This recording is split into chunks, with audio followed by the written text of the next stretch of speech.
What would you actually do today if no one was ever going to feel motivated again? Not you, not anyone, ever. Light Yagami never waited to feel like it. He built an entire operation on days he felt nothing at all. That single fact should bother you more than it does. Most people will tell you discipline is just motivation that's stuck around longer. But that's not what this is about. Here's why. Motivation was never built to last past the first hour of resistance. It's a spark, not a fuel source. What Light ran on wasn't a feeling he chased. It was a structure that didn't need one. Here's why that backfires. Step 1. Light never waits to feel ready before making his next move. He acts first, and the feeling of readiness, if it comes at all, arrives after. It works because readiness is a byproduct of motion, not a precondition for it. And waiting for it means waiting for something that only shows up once you've already started. Think of it like a car engine that needs to be turning over before the heat kicks in. You don't wait for warmth to start driving. Warmth comes from driving. The reframe. Action creates the feeling. The feeling never creates the action. Think about the last time you told yourself you'd start once you felt more motivated. Ask yourself honestly, how many days has that promise actually delivered? And here's the problem. Step 2. Light treats the absence of motivation as irrelevant information, not a stop sign. It works because the brain interprets low energy as a signal to pause, but that signal is often just noise, unrelated to whether the task itself still matters. Picture a lighthouse that keeps turning even in a fog so thick no ship can see it. The light doesn't check how it feels before it spins. The insight.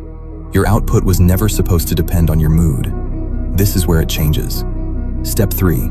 Light built one non-negotiable action he performs regardless of circumstance, output, or emotion. It works because a single anchor point keeps the entire structure standing, even when everything else is falling apart around it. Think of it like a tent stake driven into the ground before the storm arrives, not during it. The reframe. You don't need 10 disciplines. You need one you never break. Here's what nobody admits. Step 4. Light never lets a low day become a story about who he is. One flat, motionless day is data, not identity.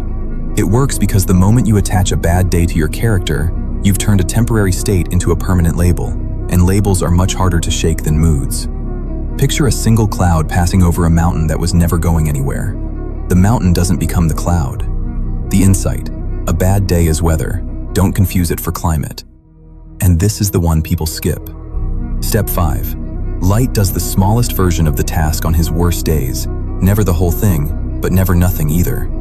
It works because momentum, not intensity, is what actually keeps a system alive over months and years, and a small action still counts as motion. Think of it like a single ember kept alive through the night, small enough to survive, ready to build back into a fire when the wood finally comes. The reframe. The goal on a bad day isn't progress, it's continuity. Here's the part that should sit with you. Every excuse you've made about motivation was already answered by someone who had less reason to keep going than you do right now. The gap between you and the version of yourself you want isn't talent.